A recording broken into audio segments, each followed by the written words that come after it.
বৈষম্য বিরোধী আন্দোলনে অন্যতম ভূমিকা রাখায়, অবিস্মরণীয় ভূমিকা রাখায় আজকের সম্মেলনের প্রধান অতিথি, ফ্যাসিবাদ বিরোধী আন্দোলনের প্রাণ পুরুষ, যিনি বিজয়ের প্রথম প্রহরে সর্বপ্রথম কারফিউ ভঙ্গ করে রাজপথ দখলে নিয়েছিলেন, সেই মহানায়ক ফ্যাসিবাদ বিরোধী আন্দোলনের অন্যতম পুরুষা মুফতি সৈয়দ মোহাম্মদ ফয়জুল করিম সাহেবের চরমনাইকে বৈষম্য বিরোধী আন্দোলনে অংশগ্রহণকারী নেতৃবৃন্দের একটি প্রতিনিধি দল এই পর্যায়ে ফুল দিয়ে কৃতজ্ঞতা প্রকাশ করছেন।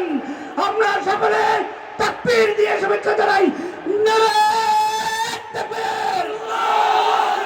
আপনারা জানেন এই বৈষম্য বিরোধী ছাত্র আন্দোলনের সাথে কুমিল্লার তরুণ ওলামা পরিষদ একই ময়দানে ঝাঁপিয়ে পড়েছিল বিদায় আমরা তরুণ ওলামা পরিষদের পক্ষ থেকে নায়েবে আমির শাহ হুজুরকে আন্তরিক অভিনন্দন মোবারকবাদ জানাচ্ছি।